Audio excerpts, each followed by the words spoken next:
My favorite thing on earth was just scaring the shit out of the girls, especially you. Not normal. Okay? Yeah, so I would come home at 2 o'clock in the morning, and this motherfucker would be all the lights off in the house and in behind the curtains, and would literally attack me and fuck me up, like beat my ass. Like, and he wouldn't hurt me, but it was... I would fight for my life. I mean, I would fight for my life. I'm coming in from 8 hours at the bar of a bunch of idiots, maybe buzzed, and he'd be hiding, and sometimes with a few friends. And I was like, okay, this is great. Anyways, I would just start brawling. Or she'd come in and be fighting for her life. Yeah. Just fighting for my life for no reason. What the fuck is wrong with you? Yeah, not normal. And he loved that shit. Welcome to Get Heavy Podcast.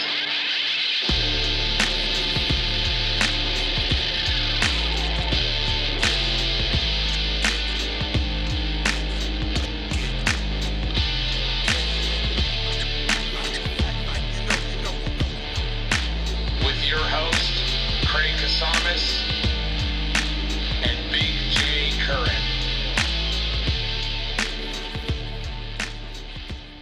Rolling. Welcome to Get Heavy Podcast, guys. We have a very, very special episode. I know I say that all the time, but this time I really, really fucking mean it. The woman that started it all, she birthed me from her loins. My mother, who is turning 60 years old in the next couple days. Tammy Kasamis, my mom. Welcome to the podcast. Happy early birthday. Oh, thank you. Thanks for having me. I'm very excited. Are you? Yeah. Yeah, I like this shit. Yeah. I'm the same way. I do. Everybody's like, when I had my 50th birthday party, I invited the world to my party. It was a big party down at the Ventura Beach Club, or whatever we've called it over the years, the midnight hour. Yeah. You know, the one that can't stay with a name. Yeah. Yes. Right. Yeah. But I invited, there was a couple hundred people easy. Yeah. That went in and out and had a good time at a party, and they're like, "Why? What?" And I'm like, "I'm grateful, man.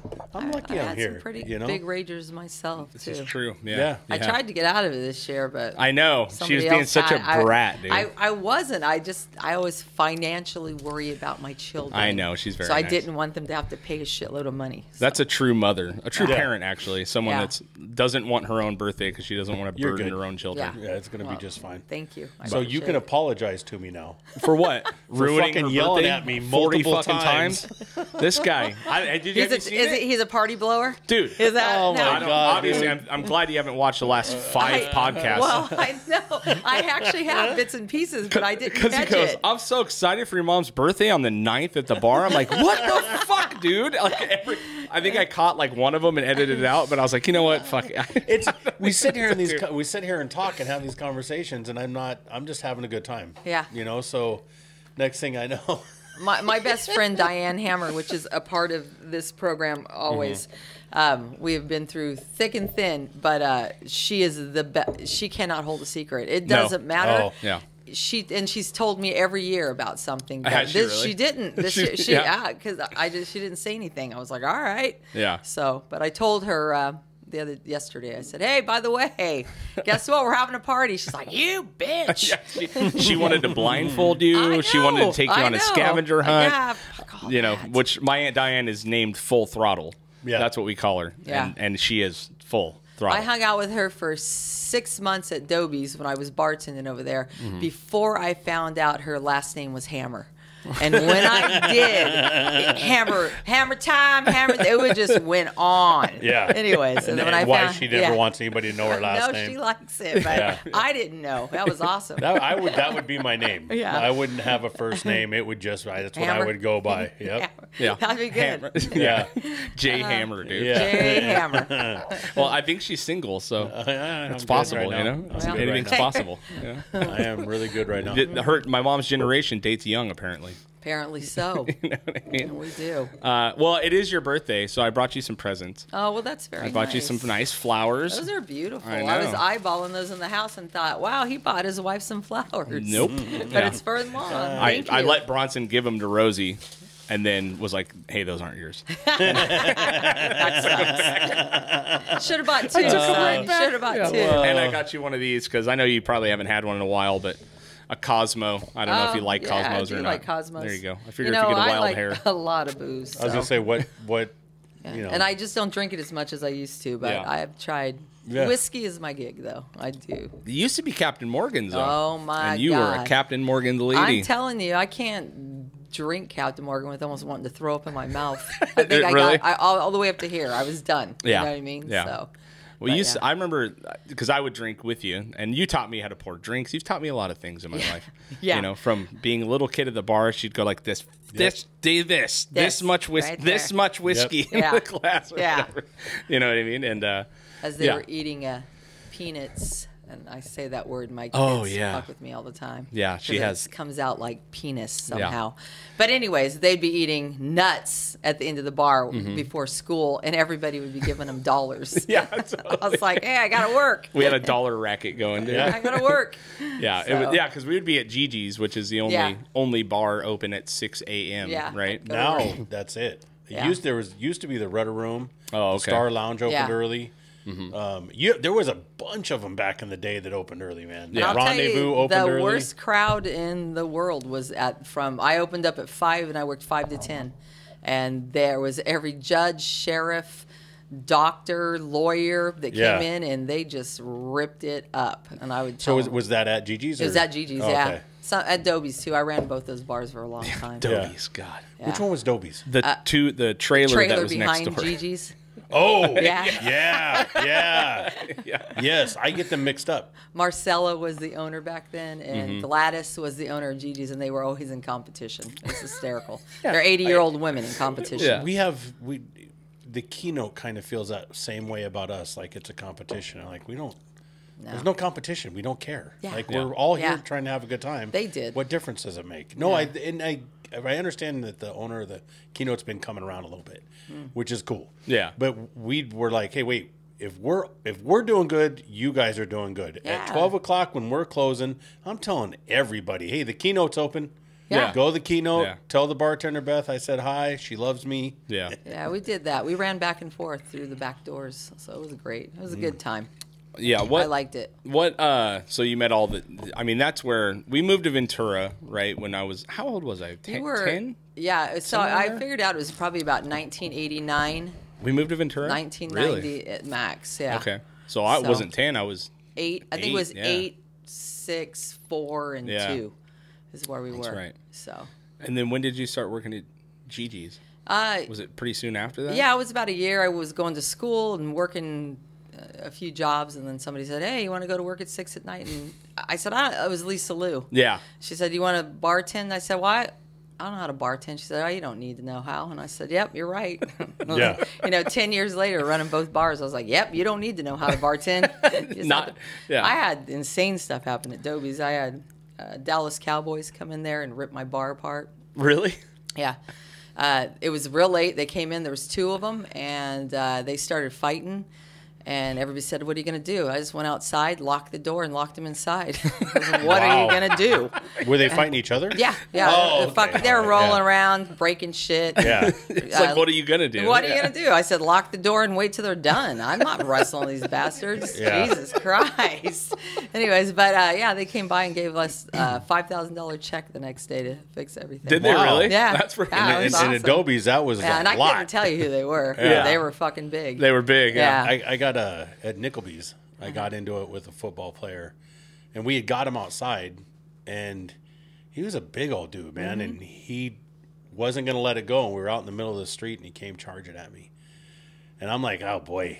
And I sidestepped him and did a hip roll, and I threw him down on his back, and then we got him down and held him, and cop showed up and arrested him, and then like 3 days later it was in the news that this football player is suspended. And oh shit. it would I turn don't into know a if this whole ever thing. went down. I have no idea what happened once they left. This dude was acting like a fool. Yeah. He was, just acting like an ass out in the street and yelling at people, and then tried to attack me. And so many stories. If I'll just write them down in a book someday, because there were so many. You got any other ones that pop out? I mean, well, I always kept it pretty cool, but there was this guy Jay years ago. And anyways, he was a big old boy, but he was one of those guys that when he came in the bar, you were just like, because he'd grab you and pick you up and like run with you, you know, terrifying, right? So I was bartending and he grabbed me and took off running. And I was the only one running the bar, and he ran all the way down to Log Cabin. And I was like, you son of a bitch. He ran into the liquor store? Yeah. Bought a bottle of whiskey with me on his shoulder screaming, and then started to run back. I was like, God damn. Anyways, what do? You just beat him in the head and say, you know, dude, that bar was so wild, it man. was, everything was wild. Even Dobie's. Everything was back in those days. Everything was nuts, man. Are still on the top of that bar. I somehow would lose 6 to 8 pairs of shoes, and I think they're on top of the bar. on the roof still, up on there? the roof up there still. Yeah, I haven't ever looked, but I'm pretty sure. So, yeah, that's probably true. We had homeless guys that lived underneath us. Pat and Stumpy, and right? I called them, they were Pat and Arky, and I called them Stinky and Stumpy. That's right, yeah. Yeah, so one had no arm. They were vets. Oh, didn't they? Yeah, he was missing a hand or an arm or something. Missing an arm. Right? Yeah, they were. They'd come in and I'd throw quarters at them and say, "Go take a shower." Yeah. Until one day I came in Christmas morning. I came into the garage at the house, and I was like gonna do, I don't know what I was doing, helping grab presents or something, and I fucking walk in and there's these 2 homeless men just sleeping on the floor, and I'm like, what the fuck? I'm like, get the fuck out of here. And they're like, your mom said we could sleep here. I'm like, did she? And I walk in, she's like, oh yeah. Stinky and Stumpy are in the garage, just so you know. Yeah, it's Christmas. They needed a place to sleep. Because in all the stories that we tell about you being a gnarly lady back in the day, you've always helped everybody, you know what I mean? Which is nice. I like people. I know until you they piss me off. Yeah, and I'll still deal with them. Yeah, I'll still deal with them, but I do. There's a lot of good people out there, man. Still, and that's, I think, even today, I just, you know, I see so much. I broke down a couple weeks ago on the way to 7-Eleven in my car. Ran out of gas with with Delilah, and I'm not kidding. 12 people stopped to see if I was okay. Yeah. 12. Yeah. Like, and I was just like, good, I'm good. I mean, everybody, I was like, wow, there's still, you know, there was only one weirdo that kind of opened his trunk. I was like, all right, dude, nope. So you want to ride? Yeah, like, I was no. like, why are you opening your trunk? Well, I have a rope. Well, what do you mean? Like, go away. I need gas. Anyway, so I was like, all right. Lila's like rolling up the window. You know? So, yeah, it's wild, man. It was dude, it was such wild times in our house back when we were kids, man. It was a wild time being around bars in those days. I mean, the era the back then 90s was amazing. Nuts. You know, it was and the amount of dive bars. Like there's 1 or 2, 3 dive bars now. There's Gigi's and Sewer, I guess, and then the Keynote. Yeah. But other than that, there's not anything. And it used to be that there was the Derrick Room, the Midnight Hour, the Derrick Room, the Midnight Hour, Rendezvous, Star, Bermuda Triangle. The Sewer was legit. The Sewer was way legit. Yeah. And it was another one that opened at 6 o'clock in the morning. Yeah, you know, it's when I started coming here when I was about 16, hanging out down here with Ross and Toby and them, and just digging it. And then, when I got divorced, I started bringing the kids down here every weekend, and I was like, "This is it. This is where we're going to land." There was just something to do, and it wasn't about the bars. It was just there was something to do every day. You know? Because out where we were in Roseman, it wasn't going nowhere. Remember that tiny little house we lived in? The Love Shack. The Love Shack. It was what was it? Didn't even have a hallway. No hallway. Yeah. Not one. Yeah. Every room was connected, and you just went like this, dude. It was and that insane. was I when your dad left and we sold the house. That's what I moved into with the kids, and literally it was bunk beds, foot to foot, the one and Shauna in a little playpen or whatever. But then we moved to the trailer. Yeah, we moved in the back. We moved up. So in the backyard. In the backyard of that house was a giant double wide trailer that we actually got our own rooms. Yeah, everybody got that was their pretty own fucking. Wow. Yeah, it was crazy. But it was amazing. We lived in a long driveway. It was wild back then too. But I knew I wanted to be in Ventura. It was just everything about this place. Anytime anybody says that they don't like Ventura and they want to move, I just want to help them get a U-Haul and go leave. ahead and go. Yeah. Good luck coming back. Yeah. I mean, when he had to move to Lancaster for a little bit, it was devastating. You know, he's like, I'll never have the connections, the people, the whole deal as we have here. It's beautiful. Yeah. I agree 100%. Yeah. Everything's wild. I know. Can you refresh us on how we got that fucking chicken?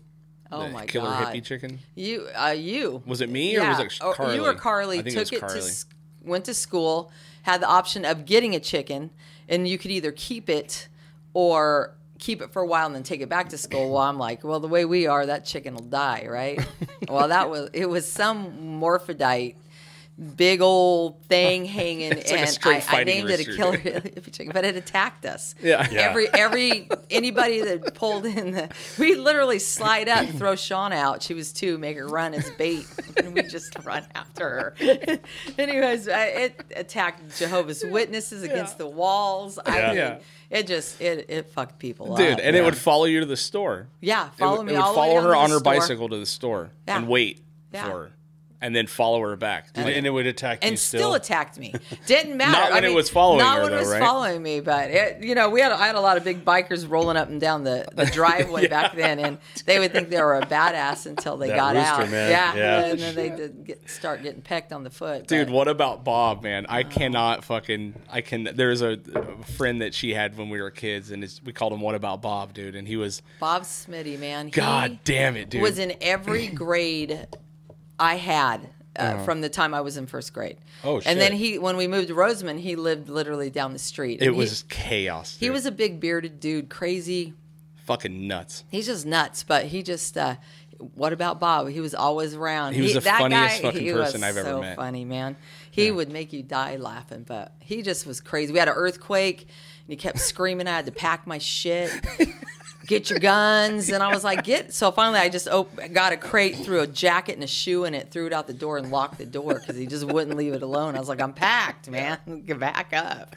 Yeah, everybody broke her He's still swing. alive. Is he still alive? Yeah, I mean, No we way. did a stop. We went to Trona, me, Diane, and Shelly. The best trip they've ever had in their life, they said. And we stopped there, and Bob came out and started telling stories, and they were the same stories that I'd been telling him. And Diane said, I laughed till I almost pissed my pants. It was insane. And then taking her to Trona, goddamn. Yeah. I tried to explain to her, like, you can't get drunk and lost in Trona. There's no taxis. Yeah. There's no buses. Yeah. There's nothing. There's no cell phone There's service. no way to get help. Yeah. So don't take off. And we were passing these little park benches. She's like, there's bus stops right there. And I was like, those are just benches you have to sit down on so you don't die on the way to the next stop, man. Yeah. You know, in It's the so hot in the summertime. town, they had to make benches like every 500 yards.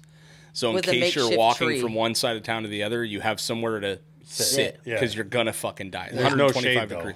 It's like no. salt cedars. Those are the trees that are there. Oh, okay. Yeah. So they're ugly. God, they're ugly. I do want because you can't prepare someone for Trona. Uh-uh. There's nothing you can do. Nope.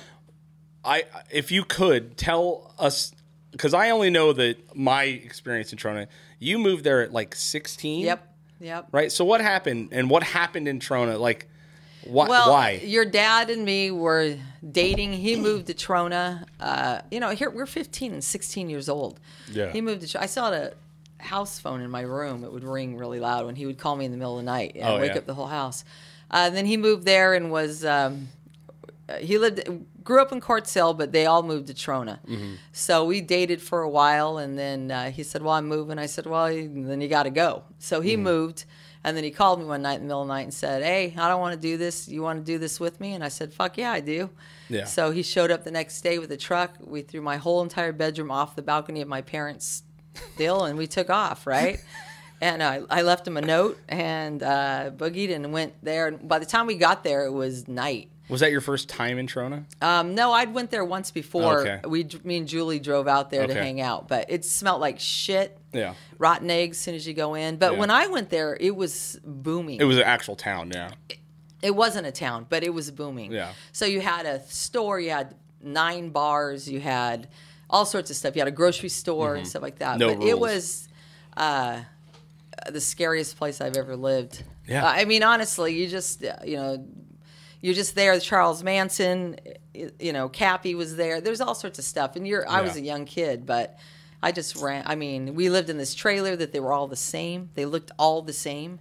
And numerous times drunk people would come into your trailer instead because they all had S's on them for Searle Valley. You know what I mean? But it was a trip. I learned a lot there. I survived, but, we were all teenagers. Yeah. Me and Mike and Newt and your dad and Teresa, Kurt, all of us. We were all teenagers and just running amok. Did Dad have his gold mine then? He always had his gold mine. It was his gold mine at like 17, 18 years old. Yeah, he had. Well, he was working for your dad or his dad at that time, but he was always out making claims. Right. So he always had gold mines. But the gold mine came about the time I was pregnant with you. Right. Okay.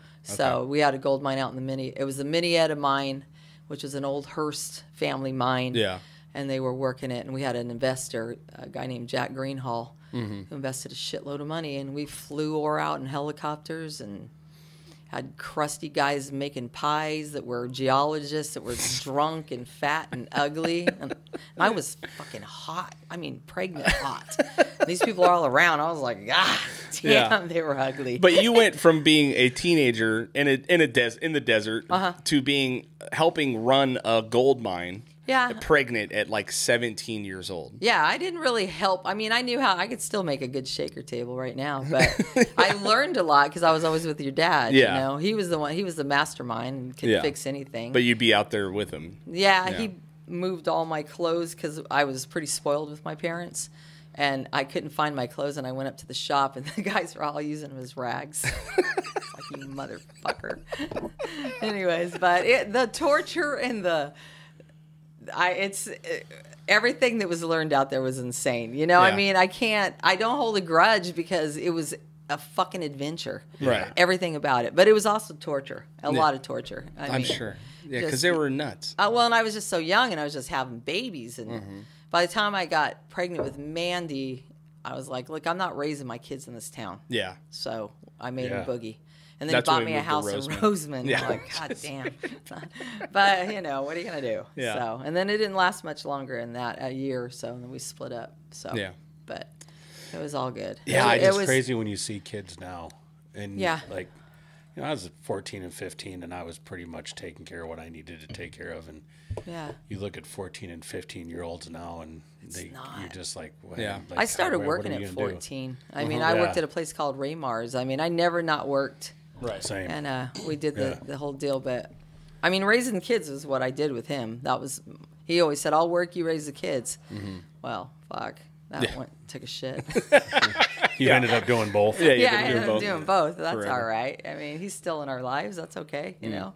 So, Yeah. but Toronto's just wild. I mean, it's a desolate town. It is desolate. Yeah. You know? It's even not worse now. It's even worse now. And, Yeah. but, We grew up in a place called Tahuya up in Washington. And when I was a kid, it was the post office, the gas station market, and then like a little, like one of those old school, you know exactly where you walk in, and it has like old Western comics from like the 30s and 40s and stuff still sitting up there. Yeah. And we went up there about 5 years ago, and there's nothing. I think there was a store, but no gas station anymore. No, no nothing. it doesn't last, man. That I don't know how long that place, Kerr McGee ran that place, and it was just booming. Yeah. But now I don't know how long it'll last. But there's such beautiful people up there now. It's crazy because all of our families up there. It's really weird. And the kids are just gorgeous. I mean, and when I went there, they were toothless, bald. I mean, crow, dog, coyote. Crow, dude. I mean, just these crazy names. You're just like, we're in the preacher. Like, and Whitey. Yeah, his dad was like, I'm bringing him home. And I'm like, God, who are you bringing? Dr. Bates. Yeah, Dr. Bates lived with us forever. Yeah. He lived with us forever. So he was actually the only one I really liked. But he was crazy.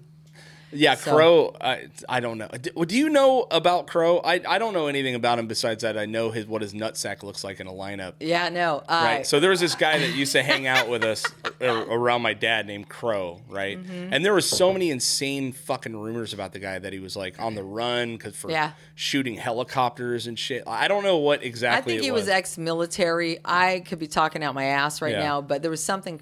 And he also was a stuntman and drove cars in movies, but I don't know. That's what they tell you, you know? Yeah. So I have no idea. He could just be a murderer. I mean, I forget the name of the guy. Your dad would know, but when I met him, he had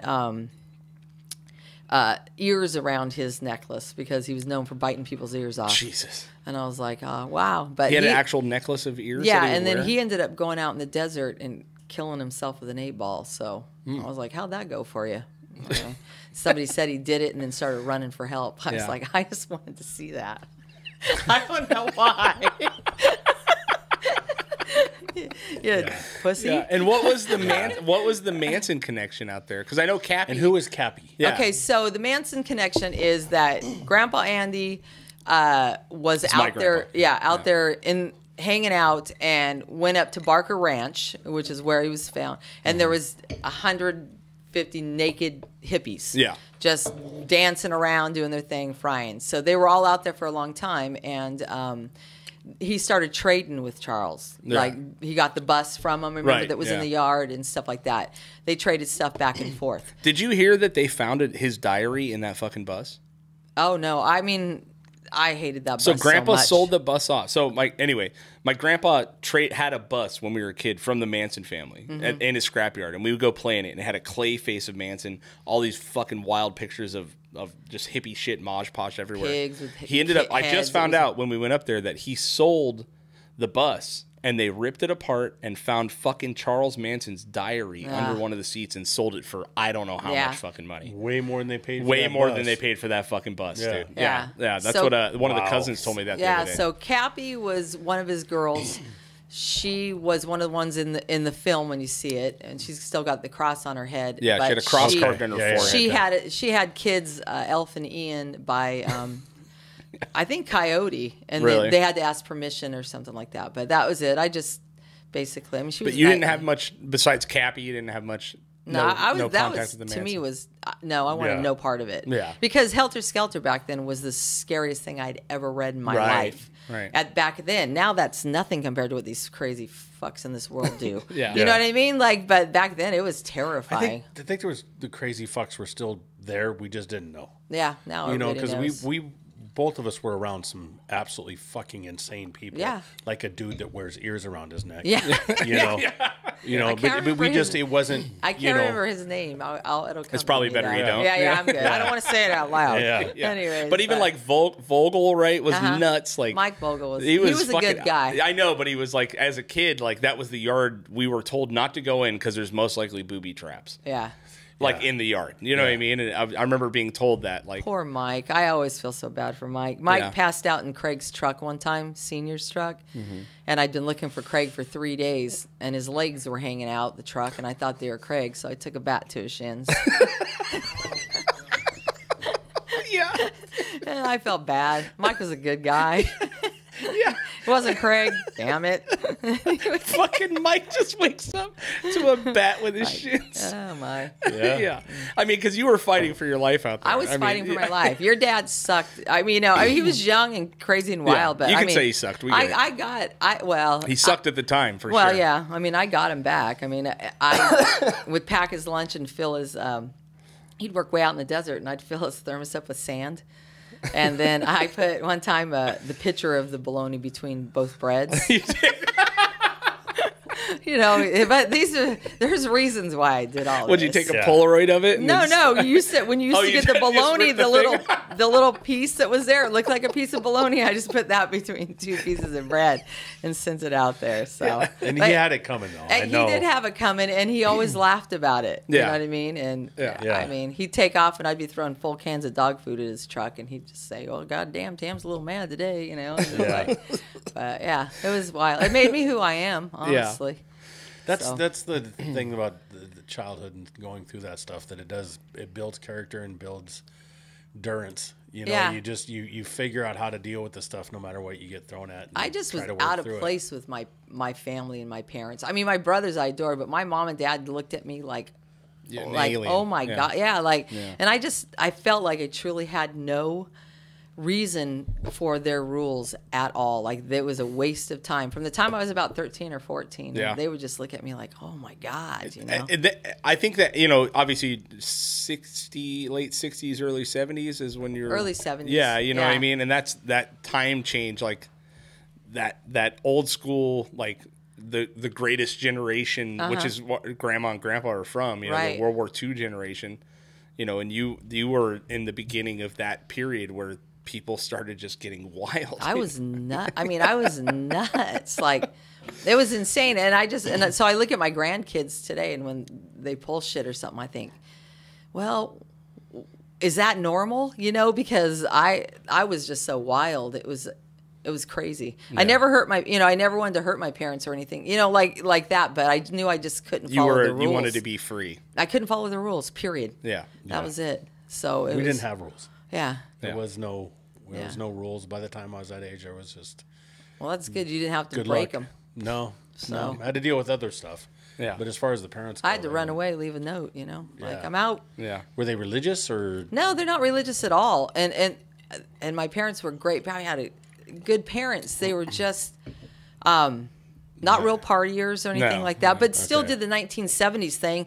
I remember my mom being in rollers and smoking cigarettes with her friends in the house, but she didn't smoke. Just popping black BBs. And stuff like that. Yeah, but not. It just wasn't. They just weren't ready for me. That was it. That was the. My mom was like, "Holy crap," you know. And my dad was always like, "She's doing something wrong," And my mom's like, "No, she's not." I'm like, "All right, that works for me," So it was pretty weird. Yeah. It's because I so many of the stories I've heard of my whole childhood. You know what I mean? I know they're all true. Yeah. But when you try to explain it to someone and they look at you like, what the fuck? You know what I mean? People do that, and then it's funny because Senior came here and lived with us. So I moved down here. I left my guy and got my own pad, and Craig was like, well, I want to be around the kids. And I was like, all right. So he moved to my backyard in a trailer. Yeah, he lived in a trailer. We were teenagers, by the way. Yeah. Hadn't had a dad for years, and all of a sudden our dad's living in a trailer in the backyard, which is highly appropriate. And he was, at the bar a lot, and then we would talk about the same stories, and people were like, well, I can't be a fucking lie, like he's saying the same shit she is. Yeah. But, it was pretty wild. He was living in Dayton people, and I was living in Dayton people, and, I thought as you get older, you think you had it all together, and then you realize, fuck, I was just living in chaos. You don't realize that chaos is chaos until you don't. Your kids bring it to you. You know what I mean? You're like, I know I was a good mom and I took care of my kids, but your kids definitely throw some shit at you, and you're like, wow. And then I get insulted, and then I think about it, and I'm like, well, yeah, that must have been pretty rough. Yeah. I'm sorry about that. It was a wild day when our dad moved back into the house in a trailer. Yeah. You know what I mean? But then he had his best friend. What the fuck was that guy's name? Dave Luna. Luna was living in the trailer around with him, and they would go straight to GG's and Dobies, and they would come home and be fucking hammered, dude. Like, remember when he bought all the scuba gear? Like, remember he bought the scuba gear? He came home from the bar and had all the scuba gear that he bought from some chick who was mad at her husband. So we had like a 2-foot blow-up pool, and I see a dude with a harpoon swimming in the fucking blow-up pool, and I'm like, what are you doing? And he pops up. He's like, yeah, check it out. You're like, what the fuck, man? He brought that shit straight to Ventura. Yeah.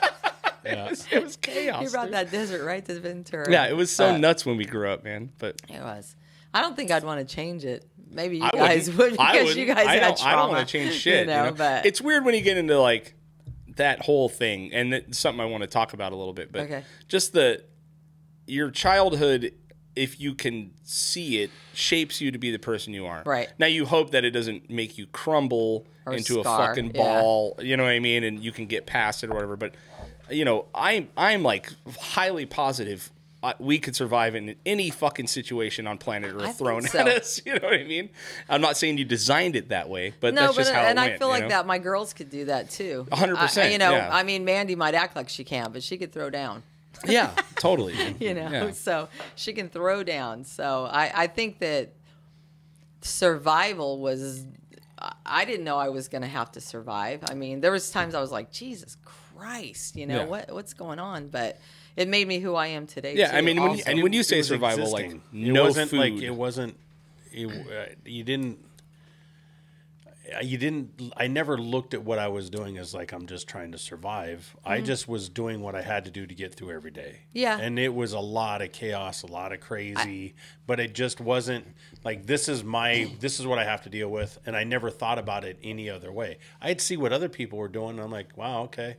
Yeah. Boring. I don't know if that's, go to their house and hang out with them, and you're just like, this is bizarre, and they're just normal. Yeah. And you're like, what is this? Or what seems to be normal. Yeah. Right? When you meet a family that like doesn't yell at each other or You know what I mean? Like, get things in the open. They because they're fucking weird. It's weird, right? Yeah, they're weird. I mean, weird. Something comes out somewhere in that. Yeah. When they're all, Or is it just us trying to justify our bizarre maybe. existence? Maybe. Yeah.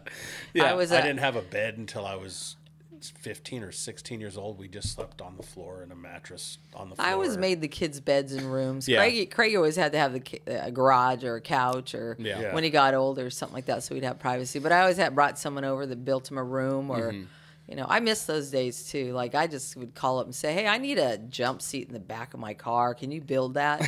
Yeah, they'd show up, Totally. or whatever. I need some cupboards fixed. I mean, I had electricity problems and my buddy. The problem is that all the good tweakers die. You know what I mean? You know what? That's the problem. I had so many good tweakers. I know. They would do my housework. They would do my laundry. So did you have tweakers or did you have cokeheads? Tweakers. Okay. Yeah, I grew up around Not crack though. Like speed. Okay, yeah. No. I grew up around baseheads. He was around basehead. Yeah. Like No. crackheads. And man, like, And they didn't bring it was in the best. to the kids and stuff, but they were there cleaning until 2 or 3 in the morning. I was like, get that shit done. I got to work tomorrow. So. Yeah, you were such a pro at employing the fucking worst looking dude for the job, but then miraculously it would get done. You know what I mean? Absolutely. You're like, but he's swinging a hammer till fucking 12:30 a.m. You know what I mean? It doesn't look like Russell he's tired Reed yet. was he was an electrician around here. He died a while ago, but he would come fix my electricity, and I would leave town and I would say, come. My light's all screwed up and I came home and he had put a light up in the kitchen. Do you remember this? And then put a frame around it, and you couldn't open the cupboard door because it banged on the. Anyways, I was like, man, all right, at least it works. Everybody just squeeze in and get that cereal out. You can only open it about 8 inches. Like, and you just had to fucking work around it. Beautiful light though. It worked. That was a good light. Yeah. We had lights in the kitchen. That was the good. I mean, we did a lot of snuggling, hanging out, and kids stuff. I always tried to make sure the kids had everything they wanted. You always did. I think you did a great job of that. I tried. Honestly, I mean, as much as we grew up, poorish. You know what I mean? I never felt poor in my life. Yeah. We didn't get the designer things that other things, and it's not. You taught us at an early age to love a thrift store and to fucking look for fucking yard sales. I mean, and I would say, hey, stuff, if you want those $350 shoes, and earn half. Right. Yeah. And then they did, And I told Mandy that she wanted her tongue pierced at 13, and she was selling porn and pills out of my garage. And it was the weirdest thing. It's such a long, you don't remember that story? No, okay, so a buddy of mine went to jail. He put all of his porn. I do remember that. I remember the tapes. giant box. Yeah. Boxes in the garage. So Mandy decided to take those, put them in the baggies, and people were coming in, and she was selling them for $1 a piece or to all the guys, right? And all of a sudden she said, well, here, I can't remember Here's how the much. money. Here's the All of money. it. And I said, that's bullshit. You can't do that and sell that. And she goes, I'll give you half. I said, all right, let's go do this. And then it was just, this is very, very motivated. My kids were motivated. So. Yeah. I never ever thought to go, hey, Dad, can you give me some money? Or even with my mom, because I was a little bit older, I just really didn't ask. Yeah. We got all our clothes at Christmas time and birthdays, and in between, if you wanted something extra, you better figure out how to get it. And it never dawned on me that your parents are supposed to do anything. That's really up to you to get it figured out. Well, I always had the pressure of doing it. Definitely getting it done, but it took selling something or whatever I had to do. So I did the same thing with my daughter, and she doesn't call really and ask me for much, and when she does, I know she needs it. Right. But it was also when she was growing up, I didn't have a bunch of money for extra stuff. So right. Sorry. This chair is horrible. Is it? Yeah, we need to get another chair. I forgot you got the bad chair. Oh, I got the good chair. We're getting a different chair. Okay, all right. I'm sorry for everybody that's been here and had to sit in this fucking torture chair over here, man. This thing is horrible. Is it bad? Oh yeah. You take that chair. Yeah. But My mom the gets kid, a good one. I couldn't buy her. You know, I got her everything she needed. Right. But there was a lot of extra that there was no way. And I wanted to, and I tried when I could, but they're, you know, kind of the same thing. Like, I just can't, you know, I can't buy you those do what you gotta do, $150 pair of shoes, you know? Yeah, that's it, you know? I'm shocked at the prices now. I just like, nope. Yeah, you guys went to Universal Studios. Yes, we did. Yeah. Yeah. So I would take care to Universal Studios all the time because I could get a pass, buy a pass, and get a pass for the rest of the year. So for years we did that because it's an easy jaunt. You go down there, you go in there and walk around for a little bit, a couple hours, whatever, and then you just leave, and it didn't cost anything. And she loved it. You know, we'd go just do the tram ride and leave. Yeah. You know? We had a great time. We did. There was 18 of us, and I think it was 20. Maybe 20. We kept saying 18. 12. I was like, I don't know. So this is how we roll in true Kasamis fashion, right? There's a hack at Universal, and it's not to be abused, but if you have a legit disability, which a few members of the family do, you can get a pass essentially where it's like a fast pass. Yeah. You can go to a thing and jump in line. You know, and get in faster. Well, Mommy looked that up before we went. Yeah, of course. You know, so we do have like legit. There's a couple people in the family, like our niece has diabetes and some shit like that. But it's for 6 people, right? We have 20, and we are consistently fucking that lineup, dude. It's like we got busted twice? I think we got busted two twice. assholes that took their job very serious. Yeah. So we're going into rides, and we're like, yeah, it's our time to come in, and they're like, okay, and they're all 1, 2, 3, 12, 13, 14, 15. 16, 17, 8, and they're fucking like, hey, and we're like, yeah, we're good, and we're just bombing through fucking lines. We hit every single ride there within 5 hours, dude. It was it was true Kasamis fashion. Yeah, just it was a lot of fun. Thing about it. And then they put me on He put me on Harry Potter. Then he fucking put me on Harry Potter. Okay, so I'm claustrophobic, and I've heard you talk about it, right? Yeah. And I'm sitting next to Carly, my daughter, and Craig's just looking at me. And not only that, I can't, dude. You have to jump on a moving tram. Yeah. Why you get on to try to get to the seat, right? So I'm like, oh man. So I get to the seat, slam down, and they slam that thing in that. Instantly, I say, I'm hyperventilating. Oh my! And Carly reaches over and goes, "Mom, you all right?" And I'm like, "No, fuck, no, I'm not, man." And there's nothing. Then there's nothing you can do. You're in for the ride. And the kids kept saying, "Well, Grandma, you go upside down." I was like, "I swear to God, if I go upside down this fucking ride, I'm gonna get out and start swinging." Right? Anyways, and you almost do, right? You almost do. You pretty much get there a couple times. It's so realistic. I kept lifting my fucking legs because I thought I was going to hit shit, right? I'm holding on.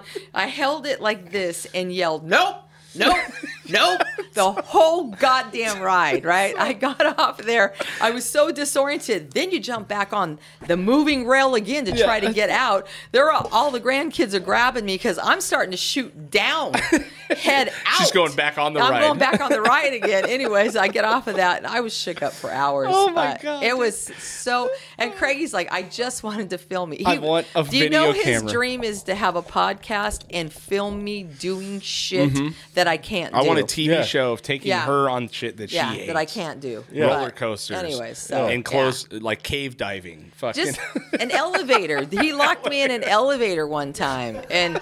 him and his buddy slammed off said, "Oh, we're stuck." And I was like, what? I mean, it's 2 floors up. I started sweating on my lip. And I was like, God damn it, Craig, you know, anyways. And then sorry, Mom. You know, and I hit like, the stop button on her, dude. Oh, my God. You could see my mom has a thing where her lip goes and like crinkles. Sweating. And immediate beads of sweat. And she's like, oh my God. Okay. And I'm just standing in the corner and I'm like, I'm watching, right? And I can't, it tickles me to no end to see her panic, right? And so now she's slamming on the door. Yeah, she's like, I'm trying to get out. And she's screaming, help! And we're half a floor up. We haven't even got to, it's a 2-story fucking building. It's not even there. I'm done. She's losing it, dude. You know what I mean? And that is my absolute, do not curl me up in a ball. My favorite thing on earth was just scaring the shit out of the girls, especially you. Not normal. Okay?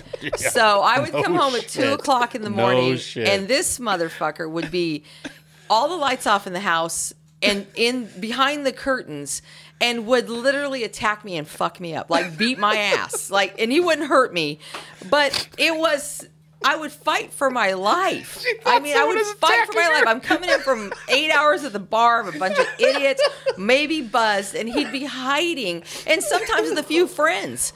And I was like, okay, this is great. Anyways, I would just start brawling. Or the blood. Yeah, she'd come in fight. And be fighting for her life. Yeah. Just fighting for my life for no reason. What the fuck is wrong with you? Yeah, not normal. And he loved that shit. Or remember the fake blood? Yeah. I'd do the fake blood thing on the door all the time. She'd come, as soon as she'd walk in the house, I'd be standing by the door and I'd have it hit me in the foot and I'd throw ketchup into my face.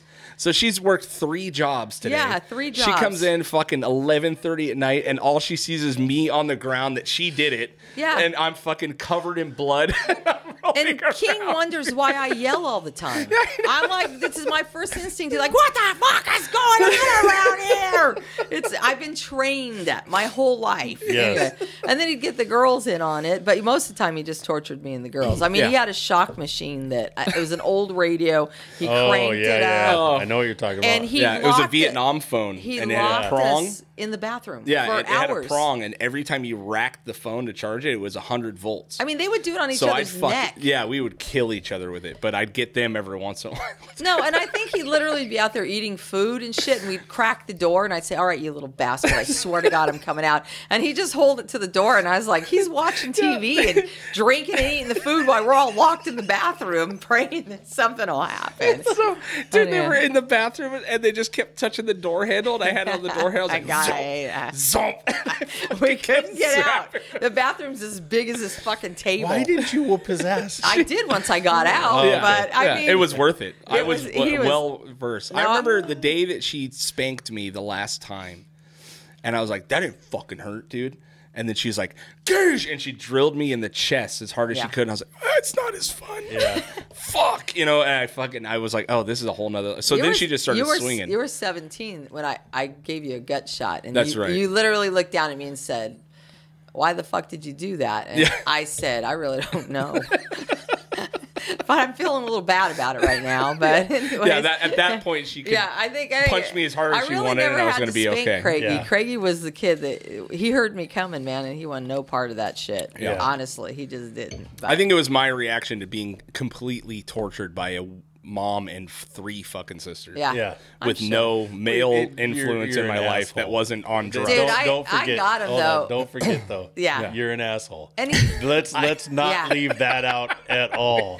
Don't try to put this off on anybody else. You're an asshole. Yes. Well, I brought the shocker back for your birthday today. Oh, You ready? God. You know what? Hit Jay. Yeah. He'll be getting gut shot then, too. Oh, my God. Yeah. No, I got him good, though. He was about 12 or 13, and he had tortured us. And we had one bathroom, and he had one of those water guns. Oh, the super soaker. That had a backpack. It had a 3-gallon backpack. So and you would just fucking pull it, right? Prepared for it. He went in there to take his morning shit, and I filled that son of a bitch up, and I kicked that door open, and I unloaded. I didn't care if it flooded my bathroom. I unloaded that son of a bitch on the toilet. He couldn't do nothing She about got it. me so good. I was completely oblivious. And because it's one bathroom in this house, and everyone needs it all the time. So you're constantly feeling the door jiggle, and I'm like, I'm in here, and all of a sudden it's like I broke the door. Like fucking broke. She breaks the door, dude. The door opens and she's standing there like a fucking Ghostbuster, and she just fucking unloads it, dude. And it hits me so much that I fall off the toilet and I got my pants down and I'm rolling around, fucking slipping on the floor trying to get up. There was 2 inches of water all over the floor. I was like, it was worth it. Get the towels, let's clean up. So, anyways, but I got him. I got all the kids good. We did lots of stuff like that. We had lots of fun. We did. But that one bathroom was. It was a bathroom. We had one bathroom that everybody used, and God forbid. And I'll just go. Diane Hammer came over one time when she first met us and went in there and used the bathroom. And the God damn, who took a shit, son of a bitch? You know, you went around the house, and it was just so funny because she was like, oh my God, oh my God. She's trying to be sneaky and drop one. I go, there's no way in this house. The house like, oh shit, the back they're yelling from the back rooms. I'm like, God, light a match. I'm like, I'm sorry, man. Yeah, dating was not an option back then. I mean, like, where are you gonna put somebody, you know? I know, these poor guys that tried to come in and be cool, dude. No. They'd get fucking, it was nuts, dude. Yeah. They have to meet my kids and my ex-husband at the door to go out on a date. You know, you're just like, Jesus. The only guy I ever thought was worthy, he said, I had my Craig there, Tim Cook was there, and Tim. Jimmy was there, one of my exes, all there. And the guy came to the door and he said, well, dudes, I thought I told you guys it was my night with her. And I thought, all right, he's got a sense of humor. We can do this. Because I always stayed friends with my exes. I don't know why. But we just, whatever. It's a done deal. It is. Anyways, but yeah, it was fucking crazy around our house. It was fun. And I want to say wholeheartedly that every one of them deserved it. Yeah. The girls? All the You're girls. still You an didn't, asshole. You didn't. Bullshit. Yeah, he's an asshole. And There's no you didn't doubt. deserve it. do you torture The your girls, family like Not that? one single person that knows you listening to this podcast that doesn't doesn't know Do you're you, an asshole. torture your house like I that? do a little bit. But you're a lot calmer. I'm a lot calmer. Yeah. Now. I'm so much calmer now. But scaring the living fuck out of the Oh, kids is still top it of my really list. is our favorite thing to do. Ever. Yeah. To watch someone's fear completely take over their eyes. I did it to Shane not too long ago. I literally got down on my hands and knees, and when he walked out of the bathroom, I barked like a dog, and he backed up and ran. And I was like, oh, that was great. And then I couldn't get off the fucking floor. It's like, once I get down, I'm done. Anyways, but it was worth it. Anyways, help me up. He's like, fuck you. But it is something we've done in the house just something forever. that it tickles my soul in a way that I cannot describe. Yeah. And it'll never change. But scaring the fuck King's really easy. Scout's easy to get. Rosie, I don't do very much, but I get her when I need to. Yeah. I just keep everyone on their toes all the time. Just all the time. Well, try the. I scare Honey yeah. Do you? all the time. She doesn't seem like she's hard to scare. And once I scare her, she laughs like a hyena. Yeah. So like, I call it I Ric Flair her all the time. So we'll be driving down the street and I'll look out the window or something. And as soon as she turns her head, I'll go, woo! And I'll grab her leg really hard. And she freaking jumps up and then she just giggles uncontrollably to where I'm just, she scared me once. I almost knocked her out. Yeah. She don't scare me anymore. Yeah, I'm a fight for sure. Yeah. A lot of people in the family are flight. Yeah. Shauna, my daughter, she just grabs her ears and she just And hits grabs the her floor. ears and hits the floor. She's done that her whole life. Anyways, Yep. she's easy. It's But fucking. It's I just start swinging right away. she really Immediately. does. Yeah, right when I get scared. That's so. why we scare her from afar. Yeah. We Yes. keep out of I'm swinging saying, distance. try the curtain thing with Rosie when she comes home from I work. should do that. She'd really like that. I think. Anyways, see how that goes for you. Anyways, but, They're so it's not 2 in the morning though. I'm like, I'm still hard. I'm really hard to scare. Like to really get a scare out of, I can't because I'm constantly I'm like someone's there. Yeah. Someone's there. Someone's there. I'm never not thinking. You have to really catch There's me off being guard. kids scared, and then there's being really scared in your life. Like I lived in Roseman, and I was pregnant with Shauna one time, and I was sleeping on the couch. Craig was running amok. We were separating or whatever, and a guy came and stood like while I was laying on the couch. And when I woke up, I looked up, and he was looking through the blinds down at me, and our house backed up to a desert. Now that kind of scary that's scary. sucks. You know what I mean? that's a No, whole that's nother scary. Yeah. So that guy needs to die. Oh my God! I called my parents, and they came from Lancaster to Roseman before the cops even got there. But there was a desert behind the house. Yeah. And the weirder thing was, I jumped up to go run through the kitchen to call 911 or call somebody, and I heard him walk from the front to where the window was cracked open and stand right there. I was like, "You creepy fucking motherfucker!" And I had a gun. Did you have 1,000 bikers try to kill him? Well, if I could have caught him. Yeah. But I just remember his eyeballs. That was kind of creepy. That's so. some scary shit. That's man. scary. I don't Yeah. like that kind of scared. But the Harry Potter scare, that was pretty good. Yeah. All right, good. Yeah. It was such a fun time to be able to take, because you're raising a whole batch of grandchildren still right now, which, I'm sorry. That sucks. Yeah. That's the way it is. But things are looking okay. Yeah. But to get the whole entire family was something that we haven't never never that I done. really You know wanted what I to mean? do. Yeah, which I is mean, I awesome. couldn't get him to the cabin because that's what we've always wanted to do is go stay at a cabin go snow, for like a Christmas snow or cabin. whatever. But Yeah. you just can't. Everybody's too busy working and stuff. You know, it's Yeah. just too hard. So that was second choice, and it was a good call. No. I want to do that too. Yeah. I really, really want to do that. Yeah. Go get a cabin someplace. I've done it a bunch without the kids, Right. but I want to get all of the kids and the family and go to that complete fucking chaos. Yeah, you know.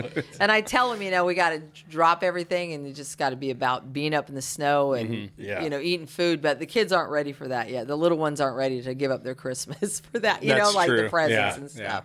So it's just not fair to ask it. So, I know it's rough, man. At this point, doing Christmas is just It's insane. it's financially insane. I don't even know how I do it every year. I don't either. Honest to God, I don't know, but I somehow pull it off. I mean, Yeah. the food alone that you put out is It's huge. Yeah. chaos. Yeah. Yeah.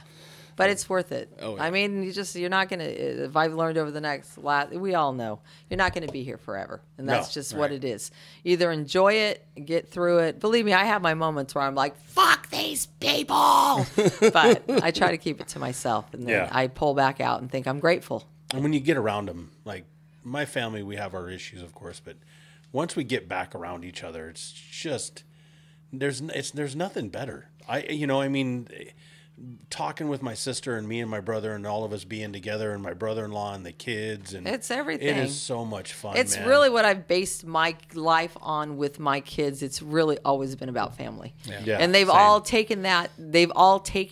I mean, and I'm really proud about that. And it's just always been about family. It seems like that's kind of, and I don't know, maybe because every once in a while I can get all my nieces and nephews and my daughter and get them all together. Like last time was for her birthday, and we surprised her, and her primaries showed up, Yeah. but it doesn't seem, it's not as important to them as it was like me, my sister, my brother, my brother-in-law, my mom.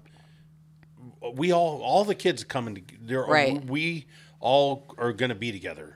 We're going to, Universal Studios. We're going Yeah. to the snow. We're going to the fucking pirate thing, or what is it? The medieval times. Right. All of us stuff. getting together. Yeah.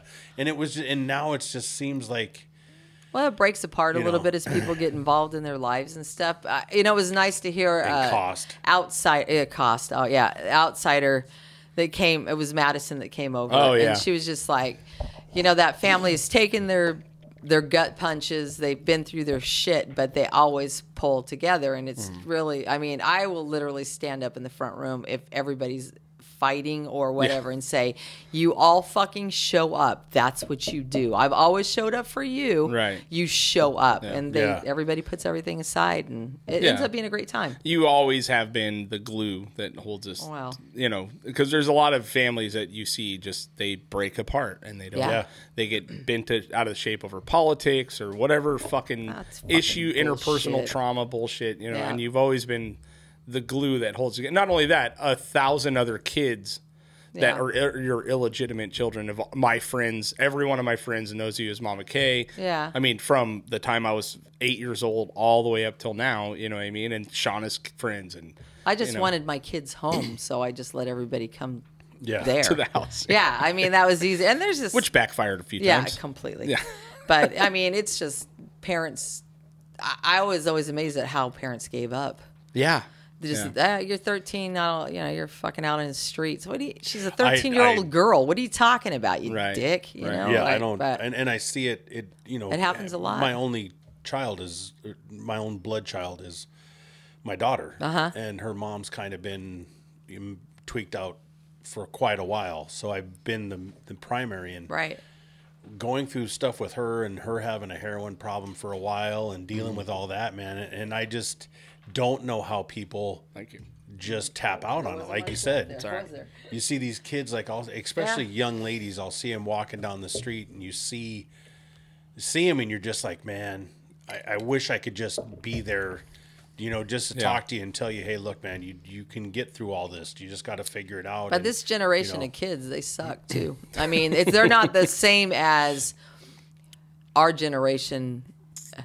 That sounds shitty to say, but there's a lot more serious addictions and shit like that are going on with our kids. You lived around the Mansons. Well, I did, but I didn't associate myself with them. Don't you think that, the other generations above us said the same murder's thing? one thing, but fentanyl's another. You know what I'm saying?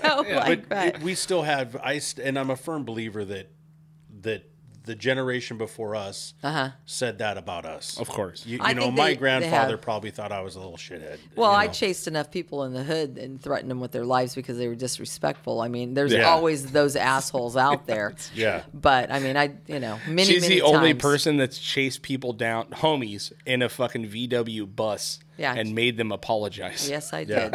Yeah. But I also fed them every Sunday. This is true. They came to my window and I fed them in the mornings. She'd be handing out breakfast out of the kitchen window on the street. Because they had nothing. And I run into, I ran into a guy the other day, one of the homies, and he's 40, 50 years old, standing out. I said, what are you fucking standing out here in front of 7-Eleven for? Craigie's always like, you can't say that. And I was like, yeah, I can. Yeah, I can. Yeah. So far. Anyways, but one of their punk kids will be the ones that takes me out, because they don't get it, but it makes them feel good to a certain extent to just be recognized and talked to. I got a good friend that's homeless, and everybody, when I see him, it's, hey man, how you doing, man? Yeah. And when I walk away from him, I go, hey man, I love you, man. How you doing? You need a jacket? You need, what can I help you out with? But I still talk shit to him and treat him just like I did 35 years ago. Yep. I still, I do that to people I don't even know. I mean, on the streets, because they need to be acknowledged, but it's a lot scarier out there than it used to be. I used to feed all the vets and stuff like that. It's just not the same. Yeah, you have to watch different. Your ass. It's just, you really do. It's completely different. Yeah, it's weird, like when we get into the parenting thing, because I'm a parent now, you know what I mean? And I'm trying to raise my kids just not like different. I keep it very much the Kasamis, but I try to raise them a little differently. Yeah. Obviously, we have a stable home and we work our asses off and this and that. But it's really hard for me when I talk to my kids, and I know you experience this all day. Just not comparing my shit to their shit. Right. You know what I mean? And that's like one of the hardest things, because as much as my daughter Scout is a little fucking artist, and King's a little weirdo, and Bronson's a fucking maniac. Yep. I want to make sure. It's just really hard because I want to try to keep the same energy that you did. You know what I mean? Because I think you created a generation of fucking kids that are largely self-sufficient. Or were they? Did they just have bigger backbones and could take my shit? I think you know what any I kid mean. Can, like, you know what I mean? I mean, I have a relationship with King every single morning. I love every one of my grandkids, but they're all completely different, and it's awesome. Yeah. That's awesome. Same. And honestly, at becoming 60, I don't give a shit about age usually, but this one's fucking bugging me. Yeah, it's like, and I think it's only bugging me because it's past the halfway point. My mom died at 73. You know what I mean? And then you're just kind of like, wow, that number's on your back. You have no control over it. And it's a little bit weird. And it's not about how I look or whatever it is. It's just like, God damn, how did I become 60? But you also have been there to the point where you're like, okay, this isn't, you battled and beat cancer. Yeah, I did. Yeah. So that's kind of like that sucked. Yeah. That sucked ass. Yeah, really. I think about that shit. You got through that. You know what I mean? Like you got, and that's not only that's that, knocking on the door other and letting chaos you know that you've there. got through on top of that. Cancer's suck. It's horrendous, but it's just crazy. I always said that cancer should have been terrified to get in her. Oh my God, it's a nightmare. That shit sucked. It was brutal. Yeah, it was. You're just so incredibly sick. But but you've already been there, so like the rest of it's gravy. When they tell you. And you don't tell anybody that they told you got 6 months to live, or either do this treatment or, this is where you're going to be. Then you're just like, whoa, everything changes. Everything changes. You're like, well, not ready to leave him or her. And I listened to this little medium on Facebook. She's real funny, but she explains you as energy, blah, blah, blah. Anyways, I don't get into all that stuff. But what pisses me off the most when I hear her is she says that when you die, sometimes your soul family is not your family you had on Earth. And I'm like, bullshit. She's going to be haunting us. Bullshit, But anyways, it's just you get faced with that, you definitely change. Yeah. And I changed my intake of alcohol. I changed a lot of. I haven't smoked since I got diagnosed, which, you know, I still smell a cigarette and think, God damn, that smells good. Anyways, but I just don't think you can legally have cancer and just start that shit up again. Yeah, I mean, some people for my own deal. That's my own gig. Constitution. Yeah. So. Yeah, I don't know. I mean, it's watching you go through it, and my Rosie wife go through it. Yeah, I mean, it's just, it was traumatic. It's horrendous. But you know, there's when you have a large family unit and people fighting for you, and you are able to fight for yourself. Yeah. That's the big one. I think it's the mental game. The mental game. I think is a huge part of it. You know what I mean? Yeah, all the mental stress causes cancer. There is no doubt in my mind about that shit.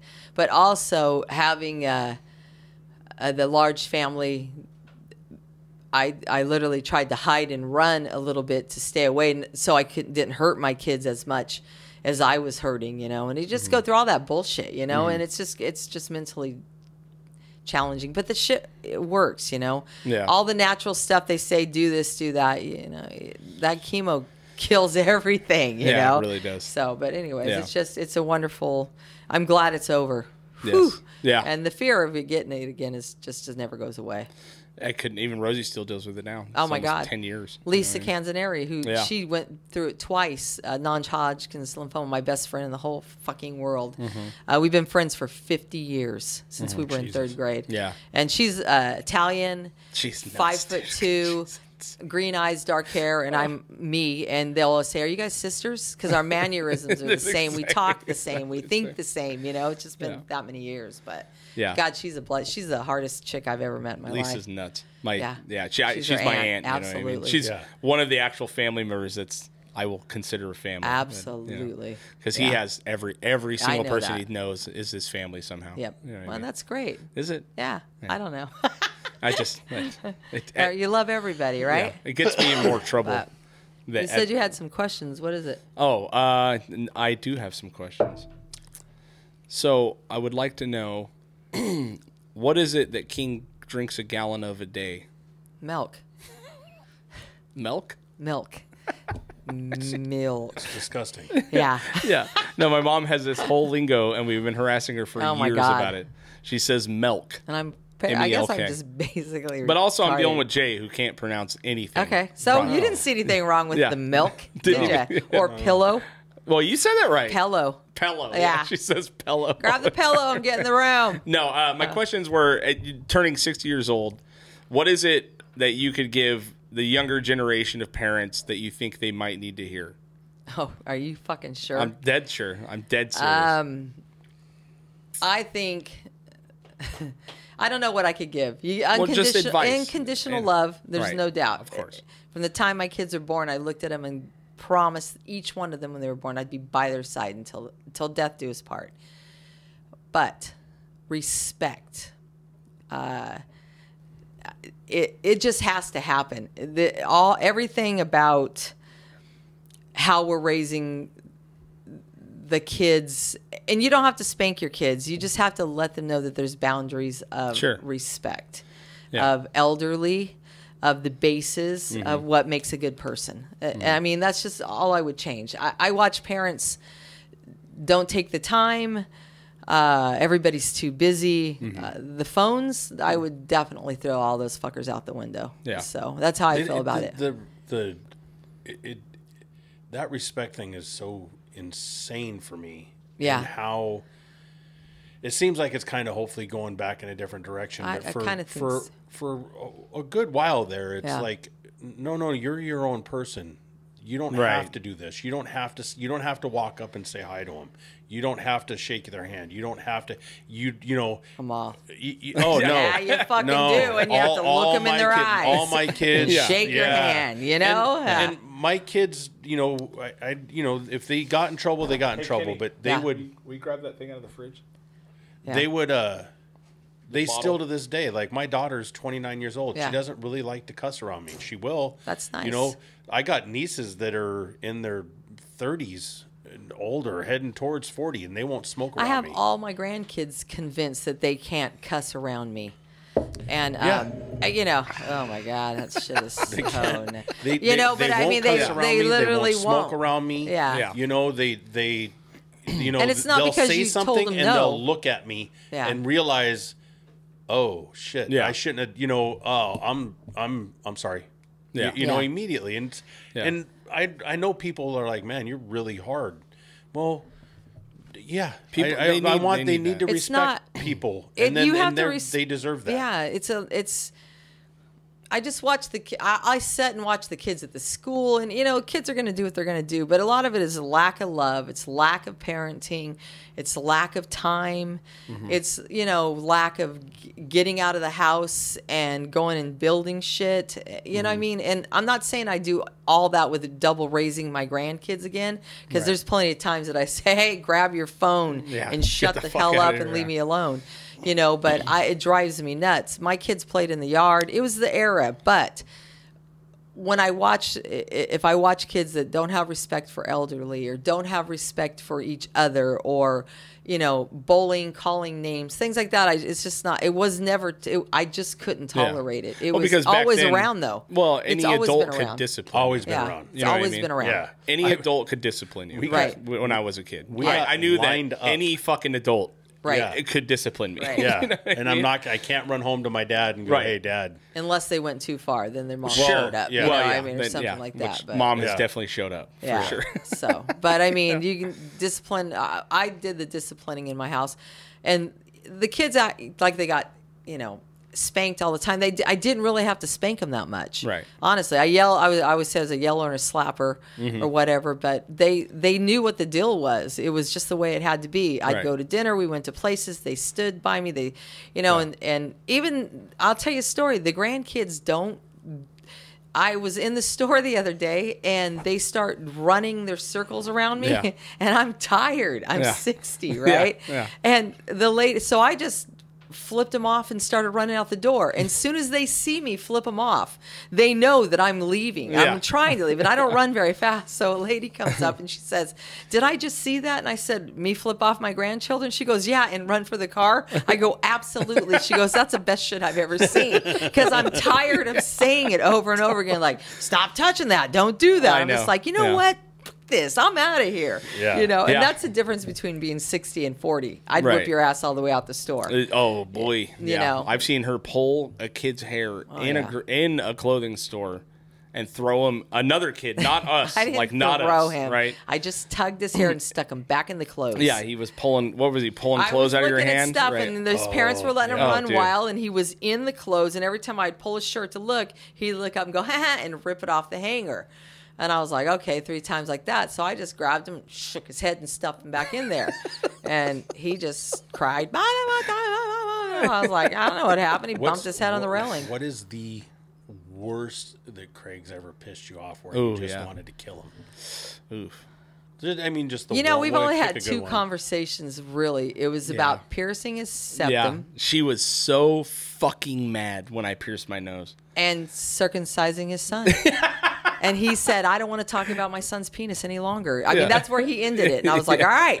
Yeah. But those really the, Yeah, but that's- I mean, he never really, as an adult, I think sometimes I get mad at Craig when he says things, but Yeah. I don't usually tell him that I'm mad. Yeah. I just let it go for a couple of days, and he kind of figures he might have pissed me off. I knew I crossed the line if I'll say something. Yeah. But And he'll come back and say, "Mom, what are I you usually doing?" know. You know, I can and I'm feel like, it. "Yeah." But I will say that I was almost a perfect angel. He was I a didn't- great kid. I really I'm didn't. just saying he was I a- got in a lot of trouble, but Yeah. not You like stopped drinking as much. No, she drank more. You with definitely me. drank more. If you thought he was perfect, He you was a drank good a kid. lot. I was a good kid, dude. I really He was. What unfortunately happened then? he took. I don't know. I'm sneaky, fucking. Yeah. I'm a sneaky one. Dude. I knew he was doing shit. Yeah. Like that wasn't right, but Yeah. he didn't get busted. I never got he caught. didn't go to jail. Things like that. But he wasn't on drugs. He was always had to be there because he was the man of the house. Okay. So he was the man of the house, and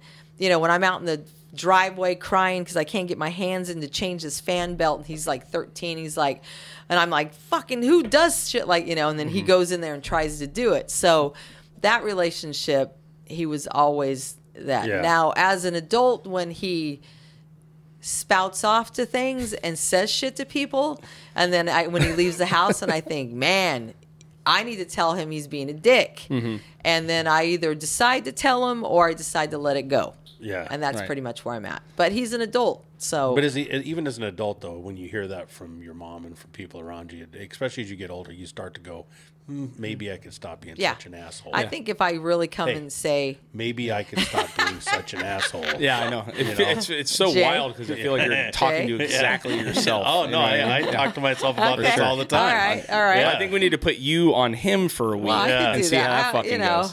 Because you're going to get some phone calls, way dude. better than I used to. She's going to have notes. I had That's no what I'm telling her. She's going to have fucking notes on your I'm all, what is happening here, sir? Anyways, Yeah, no, I was on paper a good kid. I didn't do drugs. I didn't fucking party. We had my sisters were, a couple of them were fucking nuts. She had to focus a lot of time on them. Yeah. And they got their asses beat for certain things. You know what I mean? They also would like disappear to Oregon for 2 days. Oh just my like, God. you know what I mean? Shit like that. So kids. I was always like the man of the house. I was the only dad, like father figure at a certain point for a long time, you know. But I did my shit sneaky, and I was home by 12. You know what I mean? So I was running from cops. I was doing all kinds of shit, but I never got caught, and I fucking was home. You know what I mean? So I didn't have to worry about it, but the girls, oh my God. Yeah, they were insane. Oh my God. Anyway, and then I had to think, wow, was I like that? But they were insane and then stayed home, you know? Yeah. Am I going to have to do Malort? Do you want to try it? I don't think for your I 60th do. birthday? Just a little bit. I'll pour you a little tiny bit. Not a full shot. Not at all. No, I'm not going to give Because you a I've full heard shot. people puke in trash cans and shit. It's not as bad as you'd imagine. It doesn't taste good, but it's not as bad. I think you guys are both fucking lying to me right now. I don't like Jaeger. I hate Jaeger. Jaeger's disgusting. Well, it's worse than that. It's I'm going to definitely give you worse just a than Jaeger. little bit. That's all right. All right. You want some? No. Good. I'm good. I'll take some with you. All For right. your 60th birthday, I love you, Mom. Thanks for coming on the podcast. I love you too, and thanks for giving me the worst alcohol ever made. So let's do this.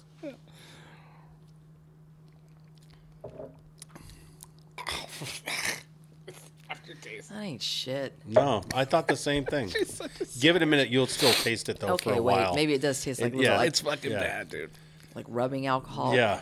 It just, And like ash. No. Yeah. And like gasoline. Carpet that cleaner. Carpet cleaner. Yeah. Yeah. I don't know. I did the same thing. I sat there, I took the shot, and actually I got everybody to do a lot of that bottle. Yeah. But it just sits there in your mouth, and it doesn't go away. It just sits there, and it's yucky. It's not good. Yeah, it gets worse as it Yes. stays Yeah, in there. Yeah, It's it does. Who would put a liqueur on that? I don't Fucking know. I don't liars. know, man. And there's People in some Chicago country are they drink fucked it. up. Yeah. They've been doing that on that other or radio show. Yeah, Heidi and Frank Yeah, for I've years. been listening to them for I years. know, they're so good. And, All right, well, I love you, Mom. Thank you so much for coming thank you for on. having me. I Happy hope it birthday. turned out okay, and I enjoyed it. And thank you for everything coming up, and thank you for everything coming up. If you guys are bored, my very mom's exciting. birthday party at the Garage Bar, 1091 Scandy Avenue. December 9th, December about 9th. 4 p.m. Come on Yeah. down. Potluck. We're going to be hanging out, having a good time, celebrating this lady and all that she's accomplished in her wild 60 years. Yeah, wild. We got to write that book. Yes. Yeah. You know, I started that thing. Did you? I did, and go then over I it. let it go for a while. So All right. I got to It's go hard. back to it. Got to get back into it. Hard to write that stuff out. There's so many stories. Do you still have the same working title? What's the title? Martha Stewart My Ass. That's what it's going to be called. That's a great title. I know. Yeah. It's been the same one forever. All right, guys. It is. Love you. Check Thank out you. Get Heavy Podcast. Check out the merch store. Check out the merch store, getheavypodshop.com. Thanks, guys, for being here. We appreciate and love you guys. Like and subscribe. See ya. Bye. Bye.